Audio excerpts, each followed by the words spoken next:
What's up, guys? This is the Board Certified Gaming Podcast, the only video game podcast you can listen to upside down. Go ahead, try it. You think I'm lying to you? It works. Trust me. So, my name is Andy, and my co host, as always, is nobody. I'm by myself this week. Amar is very busy, and that's fine. I think he'll be back next week. I've had a pretty good track record of me saying he's going to be back next week, and then he is back next week. So if he is your favorite host, just stick with me for this week. You'll have to just wait a little bit, and then he'll be with us, and you can hear the sultry sounds of his soothing voice. I miss them. Mar, come back. We miss you. We love you.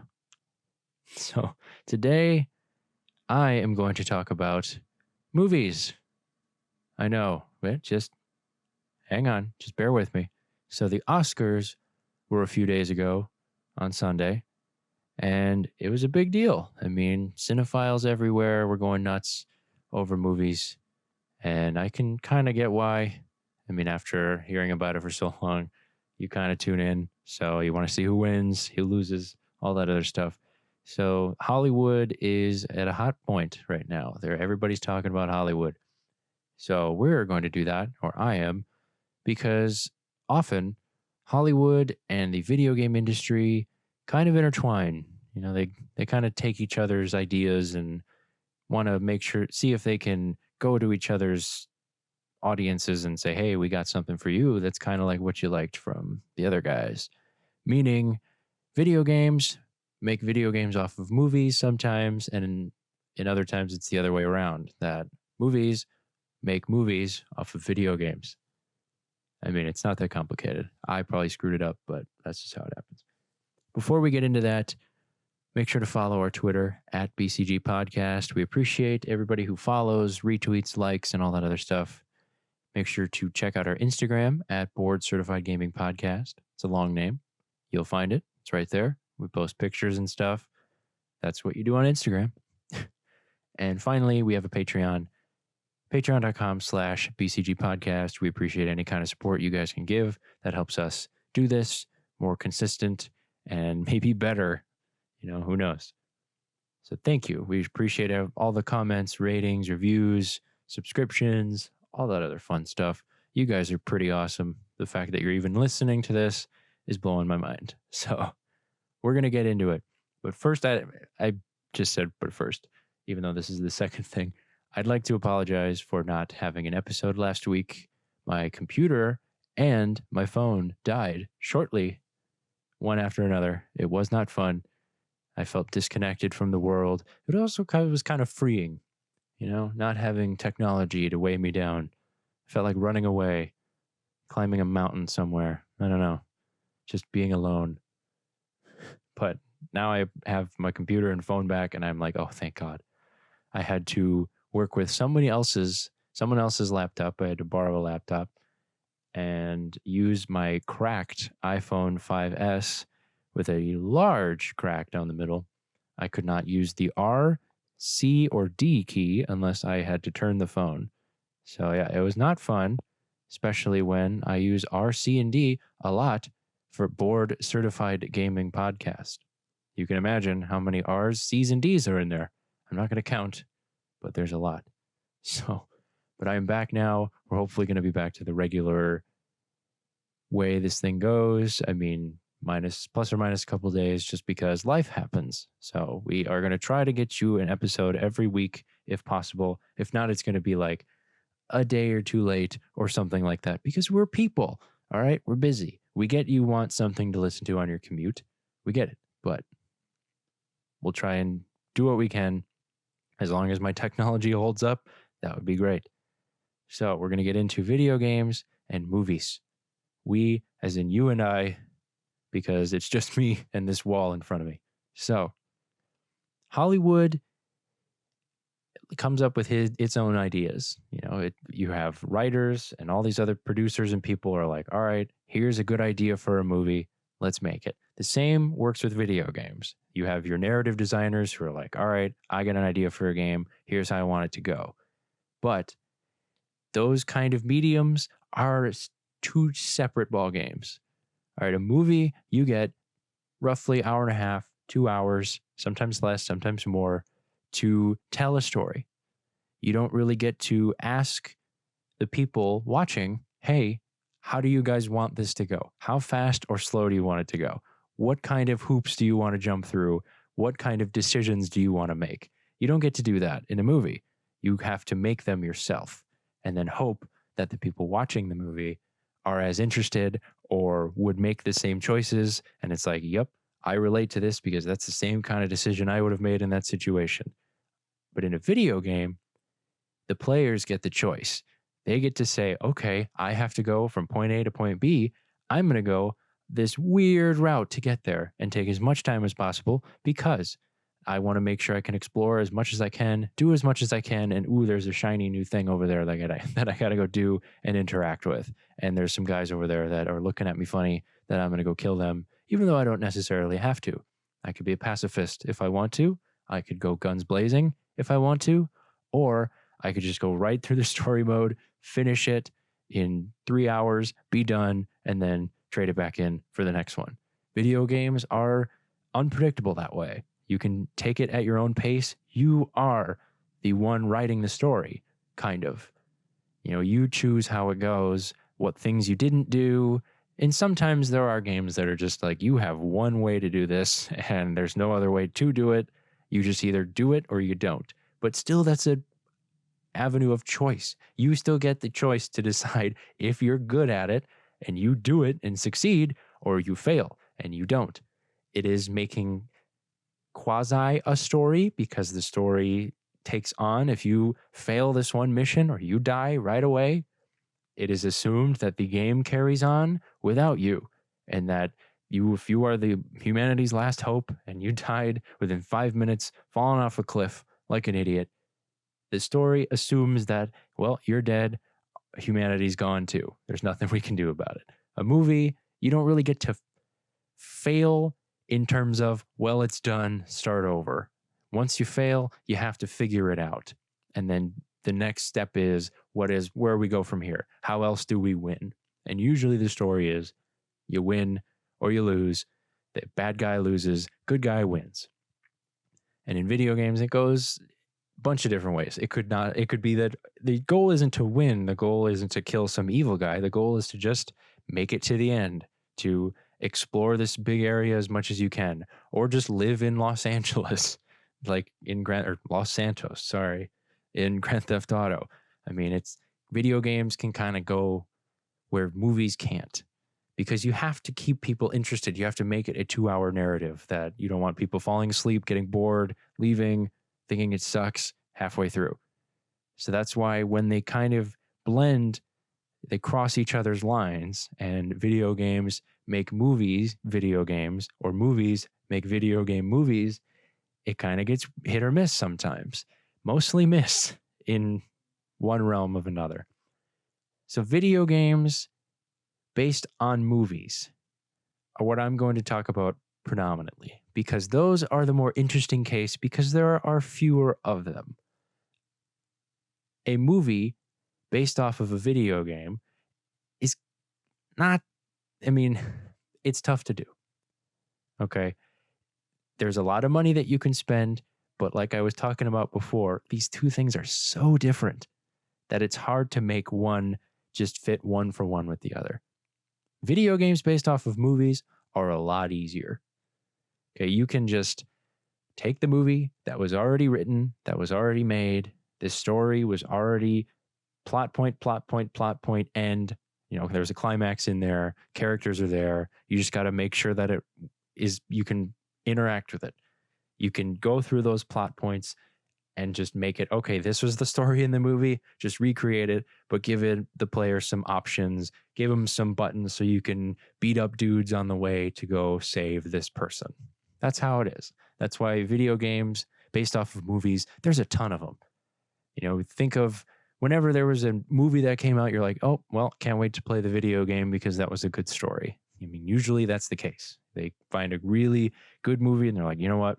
We're going to make a video game because we can do this and people are going to want to play it. So that's why I'm not going to talk about those much, because most of the time it's just a one for one. They took the movie, made it in a game, and you could play it. I mean, that is a very stupid thing to say, but that's essentially what it is. You are taking a story, kind of spreading it out. So obviously the 2-hour movie takes 8 hours or 10 hours or something like that, or there's more steps. They have to maybe add some stuff where it's like, yeah, well, to get to this other building, this guy had to walk or he had to drive, or we're going to add a flying mission because how else do you think he got across the country in 10 minutes in the movie? He flew. So there's going to be some shit happening at the airport or on a plane. So they can kind of take a little bit from it and say, all right, we're going to add some things just to make this an 8-hour experience that you're going to want to pay $60 for. Or they can just, you know what?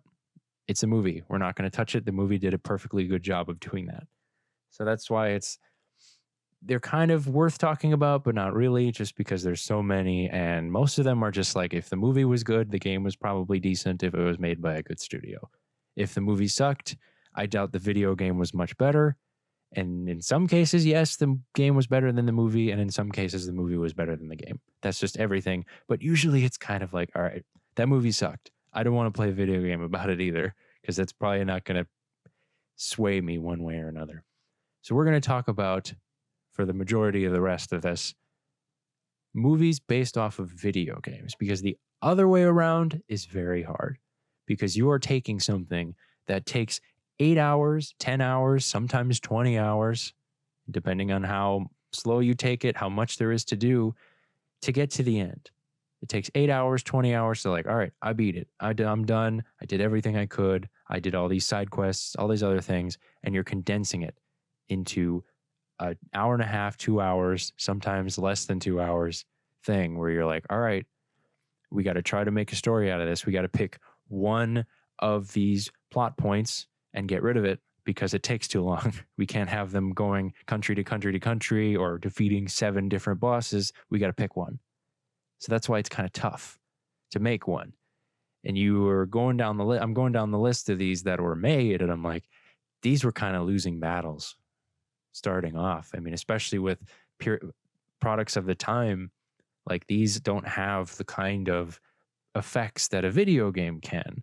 Back in the 90s, it's not like video games were blowing anybody away with their quality and all these graphics and all that other stuff, but movies weren't that far ahead. So if you're taking something that you can create out of nothing, you can make these weird monsters, extravagant kind of layouts of worlds, and all of these different stories happen in a video game a lot easier than you can by making someone actually point a camera at something and do it, unless you make an animated film, which most of these video game movies are live action stuff.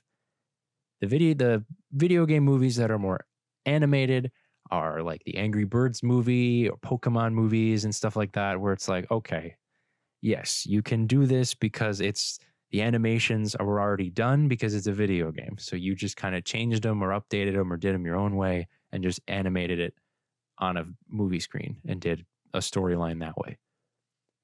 That's why the live action ones are the more interesting ones, because those are the ones we're going to theater to see, because it's like this character that was created by a computer, in a computer, for a computer, is now played by a live action person that I have seen perform something else. So it's just, it's my childhood video game is now on the screen. My favorite video game ever. I can see it actually happen in real life, adding to the realism of it. Like, this video game can actually be a world that I can see and that looks real, because there is an actual live human being in this situation, named this person, doing the same kind of ass kicking that I was doing in a video game years before. So some of these are great because they are just like, I can't believe this was made. Like, I'm glad it was made, but the execution wasn't great, and they didn't really age well, especially with now that everything looks like crap according to what we have now. You know, everything is in 4K, all this other stuff, all the animation looks great, all the special effects look awesome, the acting's getting better, the ideas and the execution, there's more money, all that other stuff. So a lot of these didn't age pretty well. They just kind of look like crap when you go looking back at them. But I mean, hey, 10 years ago, I looked like crap too. So, I mean, I guess I can't judge. So I'm going to go down a list and name a couple because some of these are just like, when you think of old video game movies, this is what you think of. And you're kind of going to notice a theme here. You're going to see, okay, there's kind of this was what everybody was turning into a movie at that point. And you're kind of guessing like, all right, yeah, these weren't going to do so hot because if you've played the game, you understand that it's kind of hard to turn that and just cut one piece of it and turn it into a movie and make it interesting or make it as impactful or as grabbing as the game is. So the first one in 1993, this is notoriously known as one of the worst video game movies of all time, Super Mario Bros. I've seen it. It's bad. It's as bad as people say it is. It's just a weird concept. It's Mario, but it's on drugs and in real life. And it's not terrifying, but it's just so weird. The Goombas are just like an alligator man in a giant suit, like sport coat and turtleneck. It's very weird. Mario is literally a fat guy, and Luigi is like his younger brother who's this like 25-year-old dude, and Mario's in his like 40s. It's very weird. I mean, I get it. It's hard. Mario is, especially in 1993. I mean, there's not Super Mario Galaxy, Super Mario Odyssey in the City. There's a couple Mario games that have been out at this point. And it's hard to take that, give it a story, give it a plot, and actually like do it. Bowser was just a white dude. I think, if I remember correctly, he's just a angry white dude. It's just very strange, very terrible. He got a 21% on Rotten Tomatoes because, of course, it did. So right off the bat, right out of the gate, Super Mario Bros. Very bad, and not a good look for video game movies. You can kind of guess where this is going. It gets a little bit better, but not so much. Double Dragon is the next one in 1994. $2 million budget, so not high expectations. Got an 8% on Rotten Tomatoes, which makes sense. So 21% and 8%, not a good look for video game movies. Double Dragon, as you know, is the fighting game. Just two guys do karate and fight people in the street. So I don't know how to turn that into a movie. I'm sure there's a storyline, but there's not a real reason or realistic reason why two guys wearing gis are just going to fight hundreds of dudes in the street and eventually make it to have to go fight this other guy. Like it's hard to make it so you pissed off that many people that they all just want to come at you and fight you in the street, and you beat them all and then make it to the end. It's tough to do. It's tough to have storylines like that. Which the next movie, Street Fighter is the next one. They made a Street Fighter movie. $100 million. Universal made it. It was big. This big studio made it. And they're like, you know what? $100 million, make a Street Fighter movie. Street Fighter is a huge game. We should make a movie out of it. And got 11% on Rotten Tomatoes. It's just these movies I watched a couple clips before. It's just not. Street Fighter is obviously, there's a tournament. There's a story. There's, hey, you're trying to get all the way up in this tournament. And there's actual plot lines, but they're trying to add, it's hard to grip people with a story in a fighting game. There is a theme in these movies where a lot of them are fighting based, or a lot of them are horror based. And then a lot of them are shooter based, because it's, you get action. You want adventure, you want all these other things. But in these games, in Street Fighter, in Mortal Kombat, in Tekken, in Double Dragon, these games are about, all right, I'm going to go fight this other dude. And then once I'm done fighting that dude, I'm going to fight this person. And then I'm going to fight that person. And eventually I'm going to make it to the top, to where I've beaten enough people to be able to either fight this boss, or I am the leader of this tournament, I win. So that's like what it is. It's hard to make it any more gripping than that. You need to have twists, turns. You need to have more at stake. You need to have all this other stuff that's like, why are they in this? Why do I care? All I want to do is mash buttons and punch people in the face, because I can't do that in real life. And watching people do it on a movie theater screen is fine, but I don't care why they're doing that. But the next one, like I mentioned, Mortal Kombat, kind of had more of a story. As weird as that is to say, Mortal Kombat has a little bit more of a story than Street Fighter. They put $122 million into this. It came out in 1995, so the effects are not at their peak. CGI is not where it is. So they had to do a lot of practical effects here. And Mortal Kombat, because Street Fighter is relatively realistic because they're just people. You know, there's a buff dude. There's guys that shoot fireballs, but a lot of them just look like dudes that know martial arts or can punch really hard. And they're trying to make their way into a bare knuckle fighting tournament. This is how it is. Mortal Kombat, they have dudes that look weird, that are aliens, that have superpowers, that are from hell or wherever the hell Scorpion's from, can shoot ice, and there's fatalities and all this other stuff that's like, all right, we can get weird, we can get gory, we can get all kinds of things that we want, and there's all these different personalities and stuff that they took a fighting game and they have a little bit more to work with. So that's why it got a 46% on Rotten Tomatoes. It's just, it got a little bit more of a good reception because there's a lot of money put into it. It's a fighting game that a lot of people love and a lot of different characters that you can root for and that you're like, ooh, fuck that guy. I hate that dude. You know, I'm a Sub-Zero man, fuck Scorpion and all that other stuff. So they kind of got not a bone from anybody, but they're like, hey, you guys want to watch this. We got a little bit more to work with. We have more of a structure. But that structure did not get them very far when they wanted to make a second one. In 1997, 2 years later, they made Mortal Kombat Annihilation. Now, once you make a Mortal Kombat movie, and it does 46% on Rotten Tomatoes, which is better than the first 3 video game movies I mentioned combined, you're riding a hot streak because you probably had the best video game movie out at that point. And then you're like, all right, let's make another one. And it got a 2% on Rotten Tomatoes. They put $50 million into it. I don't think they made that back, but it's tough to keep that narrative going. It's just really hard unless you just completely destroy the whole thing and start over. Like, now it's a new thing. Like, it's hard to beat the bad guy, get to the end, all that other stuff, and then just, well, we're going to do it again in 2 years. Like, and add to it. It's just, they already were working with more than they had with the first Mortal Kombat. Like, they got away with a lot, but then this next one is just like, people started to realize, oh, this actually isn't good. It's just what we have at this point.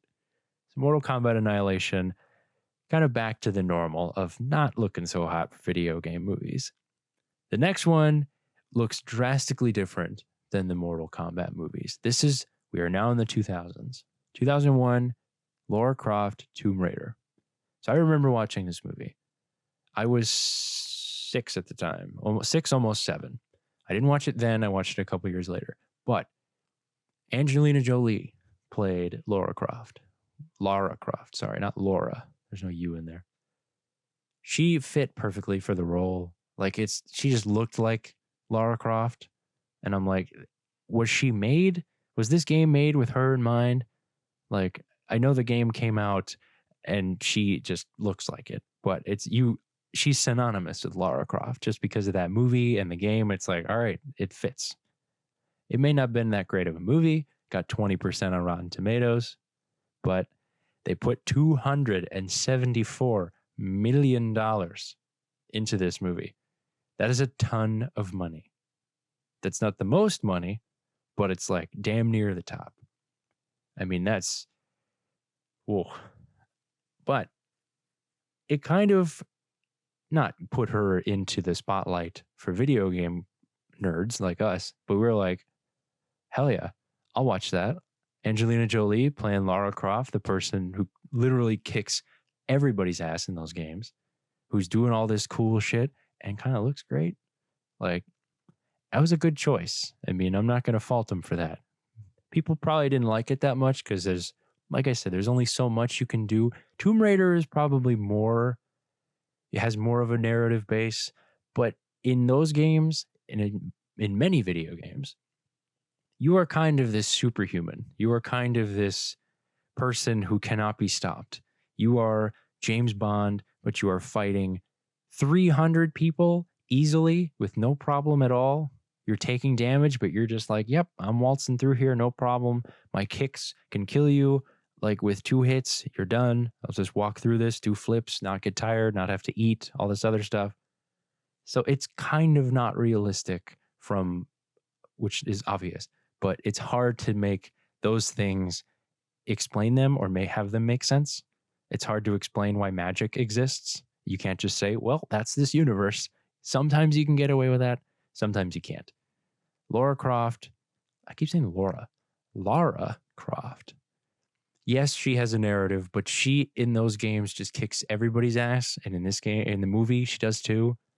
So it's like, okay, cool. There's not a lot of risk. There's not a lot of stakes. There's not a lot of, okay, well, she's really in a pickle here. Like she kind of just figures it out in the end. Another one, which is next, because now you can that was kind of like, oh, wow. Now they're practical effects and all those other things. Now this all looks great. It looks not like realistic video game on the theater screen. I keep saying TV screen, theater screen, but it's like, okay, this is kind of like what the game looks like, but in real life. They can go to a set. They can go to some jungle and have her in a jungle or a mountain or in a cave or something, and it's just her. Like it, and real guns, like it makes sense. Whereas fighting games, yeah, they're fighting, but there's not a lot to it. This one you can actually do something with. The next one is Resident Evil. So this movie, I have seen, but I forgot a lot about it. I know it's Mila Jovovich or something like that. She's in all of them. But it's kind of the same concept as Resident Evil. And you're going to notice a theme about horror, monster, scary movies and video games. They kind of are like, okay, this will scare some people. You know, that game's got some monsters in it. We can turn that into a horror villain or a scary guy. Resident Evil is kind of the same way. Zombie outbreaks and stuff like that. It's kind of fodder for movies. There's a lot of zombie movies or apocalypse movies or something like that where people are just, well, the end is near and there's a lot of these things that are coming to just kill you and they don't know the difference between you and somebody else that's important. So they're just going to wipe you out. And Resident Evil, it's kind of a good movie just for an action standpoint. Jovovich kicks a lot of ass. Usually that's what happens. The protagonist kicks a lot of ass in a movie, has a little bit of a loss. Yeah, they're okay. This is really hard. I'm struggling. And then they eventually win. And that's what happens in most of these video game movies. There's got to be some stakes. There's got to be some action. There's got to be some cool stuff, some cool lines, all that other junk. That's just how it happens. So Resident Evil, 34% on Rotten Tomatoes. As of right now, so far, what I've mentioned, Mortal Kombat is the highest received movie on Rotten Tomatoes with 46%. Resident Evil got close, 34%. So off of the first Tomb Raider movie, they made another one. Lara Croft, Tomb Raider, Cradle of Life. They made another one. They're like, you know what? Angelina Jolie, people like her. She looks good. She fits the role. It's very adventure-y, action. You can get some cool lines in there, some cool, interesting effects, and some gunfights. Like I said, action, kick-ass, all this other stuff. It makes a good movie, makes a good video game. Why can't it be both? So they made another one, $156 million. So those two movies literally cost $500 million or $400 million. I can do math. And still only 25% on Rotten Tomatoes. Probably was recepted because as well as the first one. People were like, okay, cool. A game I like was turned into a movie starring a pretty badass actress in Angelina Jolie. She kicks a lot of ass. Basically, it's Angelina Jolie Kicks Ass, the sequel. So, I mean, it probably was received about the same. And it makes sense.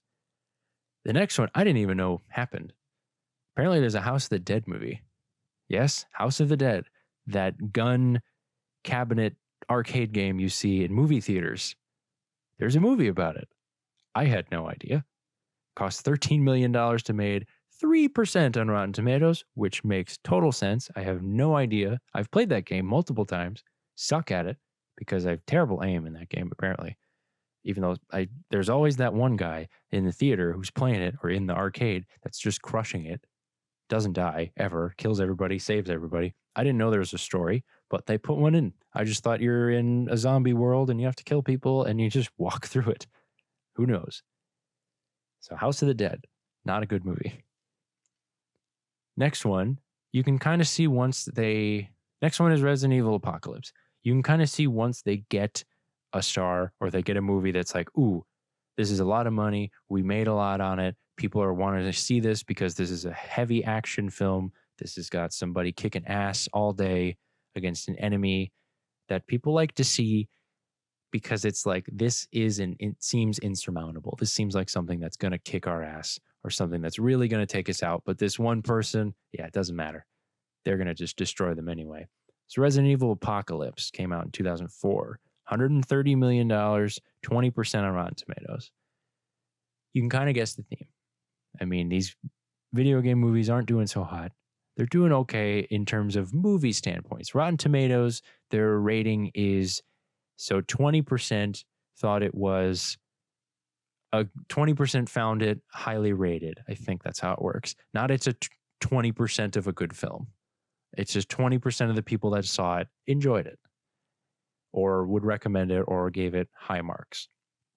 So Resident Evil Apocalypse, 20%. It's kind of we got it. Someone that we can work on. They probably signed her for a couple movies because that's how contracts work. They're like, hey, we're going to sign you on for the ability or we're going to reserve you for 4 movies. We might not make them, but we have your signature on this line that if we want to make 4 Resident Evil movies, you are going to be the actress and you are going to be in them. So that's just how it works. So if they made money on the first one, they're likely going to make money on another one. Resident Evil doesn't really follow the same format as the games. They kind of stray off the story a little bit.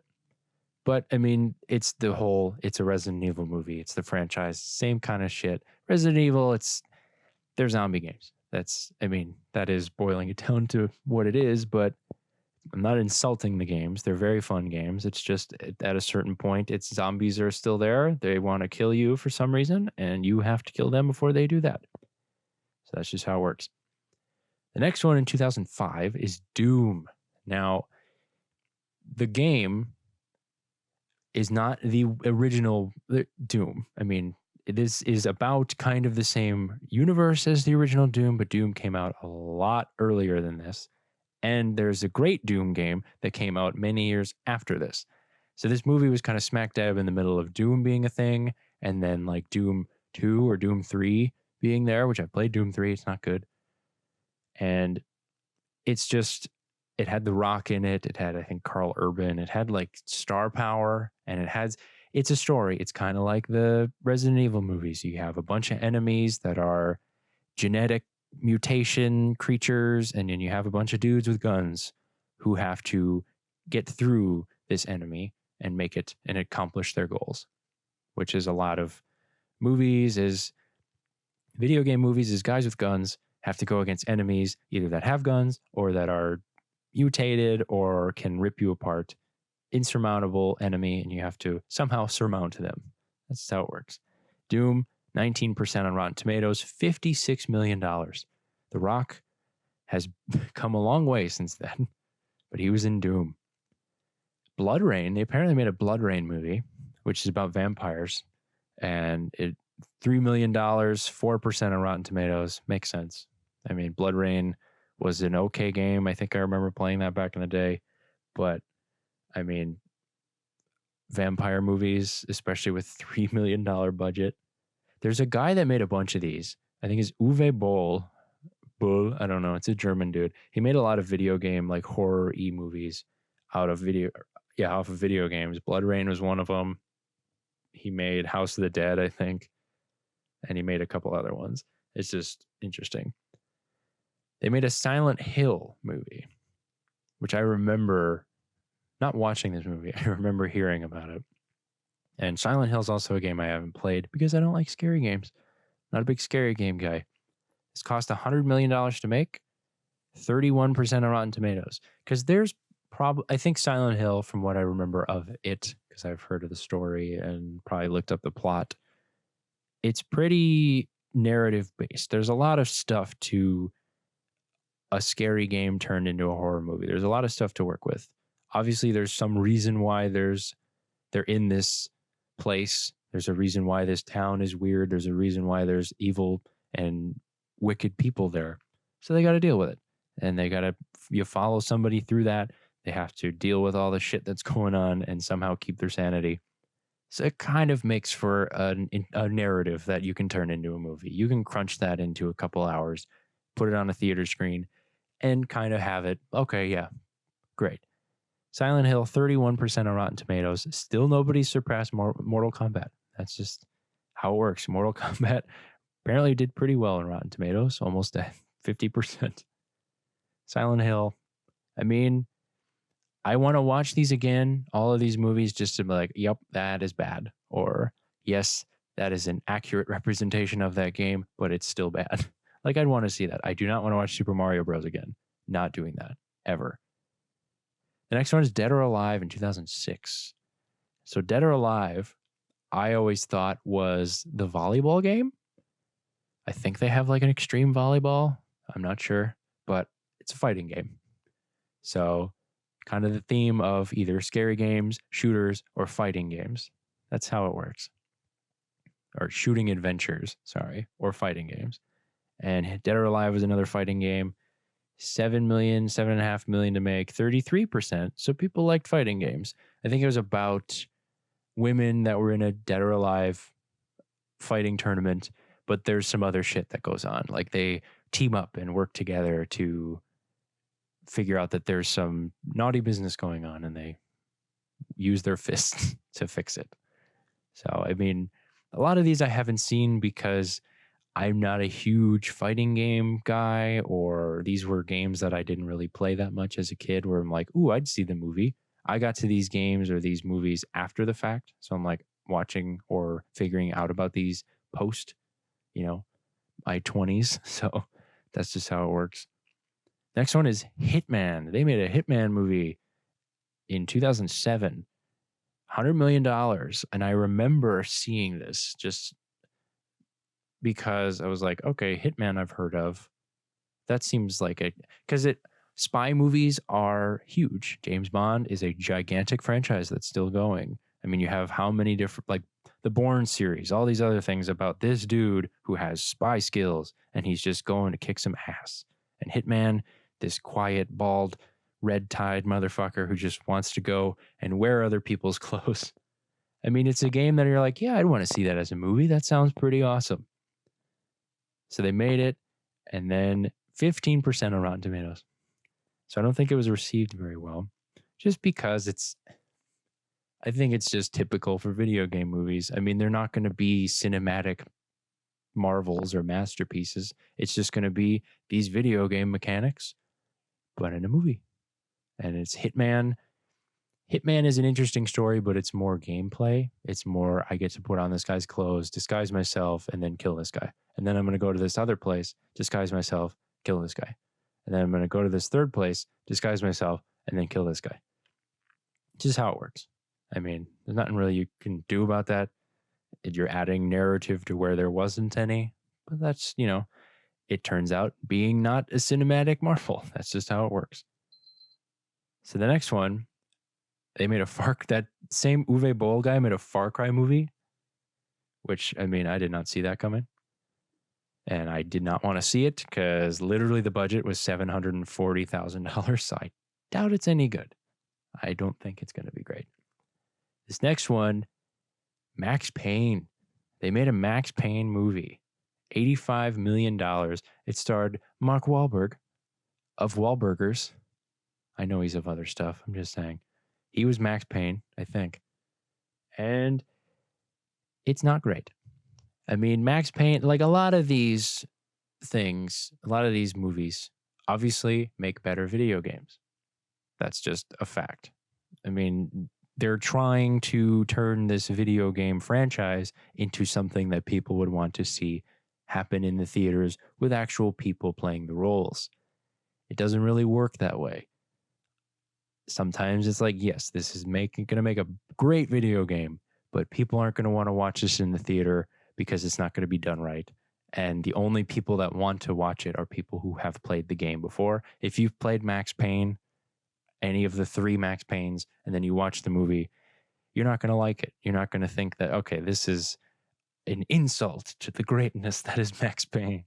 You know, I mean, Rockstar literally spends months, years, millions of dollars making their game as interactive, as immersive, as interesting as possible. And a movie is like, all right, well, we have a lot less resources, a lot less people, a lot less understanding of the video game, but I have heard of it. We're going to take it and make it into a movie. It just doesn't work that way. You just can't have that be a successful model for how this works. I don't know how to make the most successful video game movie. Don't ask me. But I'm just saying it's already hard from the get-go, and it's not a surprise that these aren't really received well. The next one, and I didn't know this was a thing, but it sounds awesome, but it's apparently bad. There's a Tekken movie. Somebody made a Tekken movie. Warner Bros. Made a Tekken movie. Less than $1 million. So about $1 million that it cost. 0% on Rotten Tomatoes. Oh, but Max Payne got a 16%, by the way. 0% for Tekken. Better game than movie, obviously. Fighting game, same kind of deal. Fighting game, turned into a movie, didn't work. Shocker. This next one is a huge flop. Prince of Persia, The Sands of Time. Somebody put Jake Gyllenhaal in the Prince of Persia role. This came out in 2010. Didn't work. Did not work at all. Fun games. I've played them. They're great. But Jake Gyllenhaal, not great. And just not a fun movie at all, just because these games are beautiful to look at and very interesting gameplay and things you got to do. I mean, there's only so much story you can have about sand. That's a bad joke. It's just these desert landscapes and all these things and this interactivity and fighting and all these cool moves you can do and the weapons. And yeah, there's a lot of video games are like, yeah, there's that story. That's cool. But usually I'm focused on kicking other people's asses in as most interesting ways possible. That's usually what video games are. So Prince of Persia was like, no, but we want you to care about this story. And we're like, okay, I guess. Sure, put Jake Gyllenhaal in that role. I'm sure he could kick someone's ass. I don't know. So that didn't do well. 37% on Rotten Tomatoes, though. So better than Max Payne. You heard it here. Jake Gyllenhaal makes a better video game movie character than Mark Wahlberg does. You heard it here.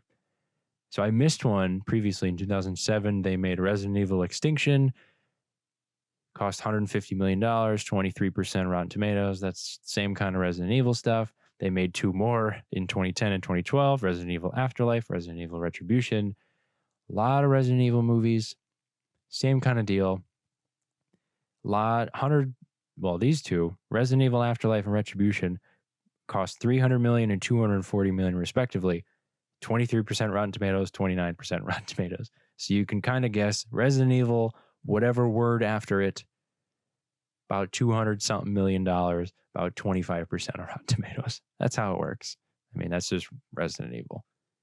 They made a Silent Hill sequel, Silent Hill Revelation. It's always just name of movie, word. That's usually what it is. Silent Hill Revelation, 52,000. Wow, 52 million. 8% on Rotten Tomatoes. I'm going to kind of run through these. Because some of these now I remember seeing trailers for, because a lot of the ones in like 2007, 2005, 1990 something, I was pretty young, not seeing these because they were rated R in movie theaters, not really playing the games much because I was 9. Like, that's just how it works. But these are now ones that I've seen either in theaters or actually watched the trailers for them and think, oh my God, they're making a movie out of that? That's going to be awful. So this one is Need for Speed. This one came out in 2014. I think it starred Aaron Paul as just a guy who wants to drive for some reason. And I didn't want to see it at all because literally Need for Speed is like you just drive fast and do stuff. I mean, that's all it is. It's really hard to add super intricate narratives and make people give a shit. Like Fast and the Furious is there. It's fast cars, and then they sucked once they're like, hey, it's not about the cars, it's about robbing banks and all this other shit. It's like, no, show me the cars. I want to see all this other cool shit. So Need for Speed, 22% on Rotten Tomatoes, $203 million to shoot a car movie. Literally just a car movie. And I think he's only in like a few cars. So I knew that wasn't going to do well, but that's just how it works. In 2015, they made Hitman Agent 47, another Hitman movie. Didn't learn from the first one. Cost $82 million to make, 9% on Rotten Tomatoes, just because it's Hitman. I mean, at a certain point, these movie studios are like, what games are popular? What are a lot of people playing? Okay, they really like Hitman. Well, let's make a Hitman movie because they're all playing Hitman now. They're going to be like, oh shit, a Hitman movie? 100%. Let's go. I'm going to go see it. And it's not going to be good because it's not the game. If you tailor something to people who that's the thing they love the most, if it's any worse or takes away from that experience any little bit, they're going to instantly jump on it and say, this is bad. If Hitman is anything unlike the game, they're going to shit on it because I'd rather just go play the game. Why did I spend now like $15 going to a movie theater to see this movie when I could just play the game, which is a lot more immersive, a lot better, a lot more interesting, and I care a little bit more about it than going to see something for 2 hours. Like I get way more entertainment value from a video game than a movie about the same shit. The next one is Warcraft in 2016. This cost $439 million. That is a lot of money because it was practical, like people, like live action people, and a lot of CGI effects to make it in the World of Warcraft universe. I dug it. I saw that movie in theaters with Amar. We thought it was great. People didn't really like it that much. Hitman got a 9% on Rotten Tomatoes, by the way. I think I mentioned that, but I'm just looking at it. Warcraft, 28% on Rotten Tomatoes. People didn't like it that much, probably because World of Warcraft nerds are picky. I am not one of those. I am a World of Warcraft nerd, but I'm not picky. I love the movie because it was basically World of Warcraft, but in real life. And I was like, I dig this. The CGI was pretty dope. It was kind of believable. Not believable in terms of that could happen because World of Warcraft is a fantasy world, but it wasn't far off from like, okay, this is how that would look. That makes sense. These are humans who are a race in the game, and there are orcs who are a race in the game. That's probably how they'd look like. If I had to create one with a computer, that's probably how it would look like. And I enjoyed it. Amar enjoyed it as well. If he was here, he'd talk about how great it was. I think that's the last video game movie we saw in theaters, just because we were in the camp of we'd rather play the game than watch the movie because the games are so much better. They thought so much of the video game that they turned it into a movie. They thought people would also like to see the movie.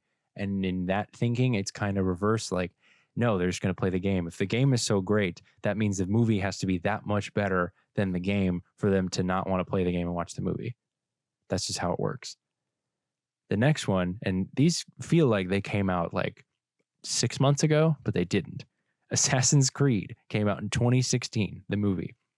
$240 million, 18% on Rotten Tomatoes. Not great.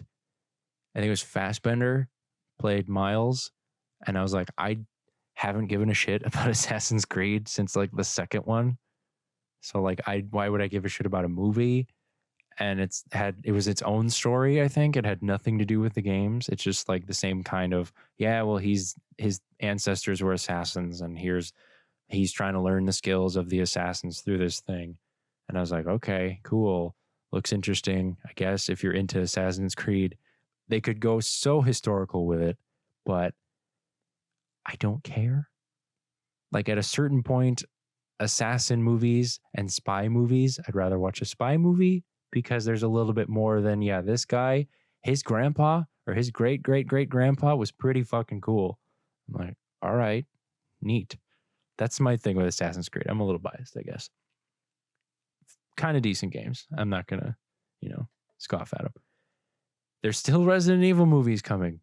Resident Evil, the final chapter, 2017, $312 million, 37% on Rotten Tomatoes. So officially the best Resident Evil movie, best Rotten Tomatoes score of a Resident Evil movie. I mean, they're still making them. I think there's still another one going to come out in, I don't know. It's the final chapter, but they're going to make another one. As long as Mila Jovovich is still alive, they're going to make another one. In 2018, they remastered, not really remastered, but I just use that term because it's video games, a reboot of Tomb Raider. So they remade Tomb Raider games, and then they remade Tomb Raider movies to match up with the games. Because they're like, you know what? People like Tomb Raider. This new girl that's playing Tomb Raider is pretty dope. So let's make another one with a new girl playing Lara Croft. And it looks pretty cool. I mean, I didn't see it just because, like I said, I'd rather play the game than watch a movie, and I don't watch tons of movies anyway. So it's like video game trumps movie all day, every day, twice on Sundays. And you're not going to get me to watch a video game movie unless it's a video game that I care about. And it's like, yeah, I actually want to see that movie because it looks really good. And it's going to do justice to the video game that is near and dear to my heart. Don't mess with my babies, okay? Don't touch my kids and wreck the things I have loved since I was a kid, or I will come after you. That's just how it works. Tomb Raider, 52% on Rotten Tomatoes. So people are starting to understand that this production value, and they're starting to understand that, okay, they might have an idea of what they're doing, of what these games are, who enjoys these games, what they're looking for, what kind of action, adventure, all these other things that they get, quippy lines, cool things that it's like, all right, you know what? This was worth 2 hours. This had enough entertainment value in 2 hours. It was worth my money, my $15 or whatever, whereas my $60 would get 8 times that. It makes sense. The money adds up. So this is why people were like, all right, 52%. Yeah, let's do that. This next one hurts me a little bit. Rampage came out in 2018. It was The Rock. Everybody wants to see The Rock in movies. I am of the camp that stopped putting The Rock in things. I don't want to see him. All right, I don't care that his name's Dwayne now. I don't care. All right, stop putting The Rock in movies. He's in everything. Rampage. I remember this game for PlayStation 1. Okay, you are giant mutated animals and you beat up a town and eat people and break buildings and all this other stuff. It's so awesome. It's so fun. But they took it and were like, let's make it into a movie. And I'm like, that's a movie for me. And it wasn't good. I didn't like it. The trailer looked bad too. So I was like, I know this is going to be bad. And the movie was bad. It got a 52% on Rotten Tomatoes because I think that the people were seeing it don't have the memories of growing up playing Rampage as a kid. It was a new concept to them. And then if they went back and played the games, they were like, holy shit, this game was probably dated, but it was very good. It's a pretty simple concept, but there's, story to it. And Rampage they try to take it into modern times. And I'm like, and then the guy, Rock is friends with one of them. And I'm like, yeah, in the games, these guys were just out to save each other. Okay.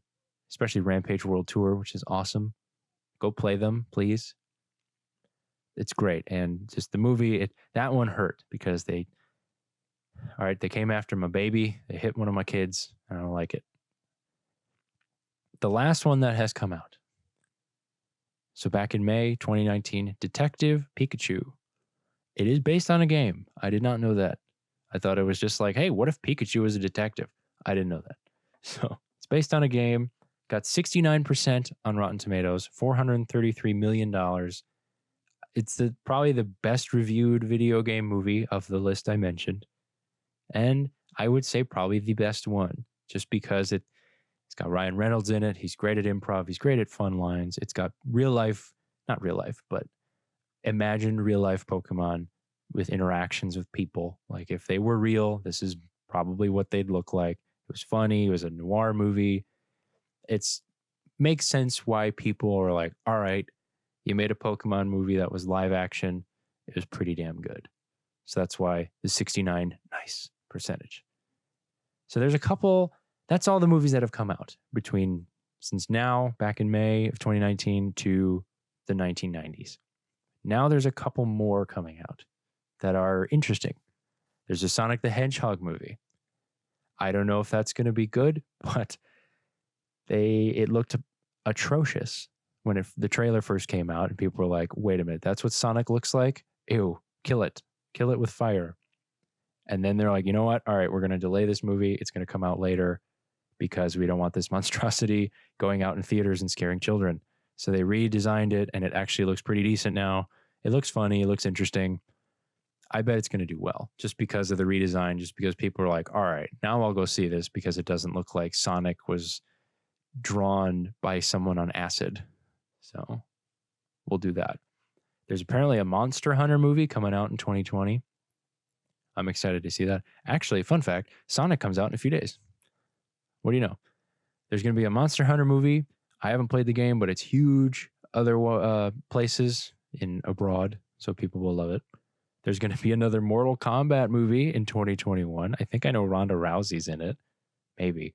I don't know. That'll probably be good with like updated CGI, updated effects, updated actors, updated money and abilities that we have to make it look good, to make actors act well, to make other things happen, marketing maybe. So fan feedback. The next one is very controversial, meaning the Uncharted movie in 2021. Directors, they've had like 6 directors pull out because nobody wants to direct this movie. I don't know why, but it's the same kind of like Tomb Raider thing. It's like this guy on adventures needs to shoot sometimes, needs to beat up a guy sometimes, probably needs to escape clutches of evil sometimes, needs to learn about history and just be an archaeologist or something. Basically Indiana Jones, but a little bit funnier and a little bit more action. But Tom Holland, the guy from Spider-Man, is Nathan Drake. I don't think that's going to be good because he looks like he's 17. So I don't know. We'll see. I'm probably going to watch it just because I love the Uncharted games. And I feel like it's going to be a good movie. Speaking of Uncharted, Tomb Raider 2 is coming out in March of 2021, literally 2 weeks after Uncharted. So it's going to be the Lara Croft versus Nathan Drake. That March is going to be a head-to-head battle to see who is on top, whether it's Lara Croft or Nathan Drake. I think Lara Croft's going to win because they have a really good actress for her, and they already know. They kind of got a good idea of what they can do in the first one. In the second one, meaning the second rerun of Tomb Raider, they can redo it. Now they're making the second sequel. They know what they're doing, and they know what people like, so they're gonna go off on it. And Uncharted is like, well, these are uncharted territories. Boom, nailed it. This is an uncharted area that they haven't been. They haven't made an Uncharted movie, so they don't know what they don't know. They don't know how it's going to do. We'll see. It's going to be a Minecraft movie. Pass. Don't want to see it. Don't even want to think about it. How the hell do you make Minecraft into a movie? No idea. It's coming March 2022. No thanks. There's going to be a Gears of War film, which is going to be awesome. Cast Dave Bautista. He wants to do it. Let him do it. Do the whole Dom storyline and him and Maria and him dying. Oh, spoiler. So good. If that's what they do, awesome. Mega Man film. Metal Gear Solid film. Call of Duty film? Pass. I don't want to see a Call of Duty film. Which era? Like the new Call of Duty? World War II? Like what the hell do you do with that? All of these are like TBA, TBA, TBA, TBA. So nothing's been announced other than there might be a Call of Duty film. There'll be Detective Pikachu sequel, which probably be good as long as Ryan Reynolds is still doing Ryan Reynolds stuff and they can still make Pikachu and Pokemon relevant. Sure. And a Tetris film. What the fuck is that going to be? I have no idea. That I don't think is going to happen. I think that's just somebody edited Wikipedia to put that in there. So we'll see. So that's the list of movies based off of video games. I know this wasn't really a video game heavy episode, but I hope you learned something. I hope you found out that, holy shit, that's a movie? I had no idea. Maybe you go watch them. Maybe you go check them out. Maybe you go play those games again.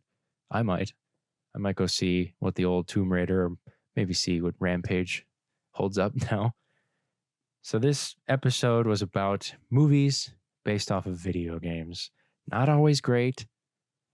Some nice ideas, but the execution wasn't great. And it's gotten a little bit better with time.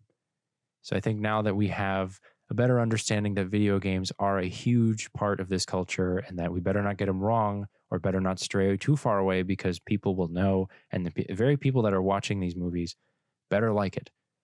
Or we better not piss them off because they're the ones that are paying to come and see this movie. So hopefully Hollywood learns its lesson. I hope video game movies don't stop. A lot of the franchises that we play and love would make perfect video game or perfect movies. It's just very hard to do. I'd see a Fallout movie. It would have to be a week long, but I'd see a Fallout movie. That sounds great. Red Dead Redemption would make a movie. It's just tough. These games are literally movies, but over 20 hours, and you get to kind of choose how fast they go. That's just the thing. So it's hard to condense all that into an hour and a half, 2 hours, make it interesting, have enough actors, make it all make sense and bring all the package together. So it's an interesting, entertaining ride over 2 hours when video games are that for, there's a lot of monotonous stuff for 20 hours, but it's still, this story takes place over a day's worth of your life. So it's hard to compete with that. I don't want them to each, video games only make video games and movies only make movies, but it's keep trying. Eventually you're going to figure out, okay, we got a model. These guys did it that way. Everybody loved it. So we're going to do it now this way. Who knows? Maybe we'll get to that point. It seems like video game movies are doing pretty well with Tomb Raider, Detective Pikachu. Apparently Rampage did all right, whatever. But we'll see. Maybe we'll get a Rotten Tomatoes rating over 70. Who knows? Maybe we'll get there. I appreciate you guys listening to this. It was an hour long of me talking about movies. I had no idea I'd even do it this long, but we're going to go back to video games next week. Trust me. This is kind of video game related. It's about video game movies, but the Oscars happened. That's my excuse. So I'll see you guys next week with Amar. Thank you for listening.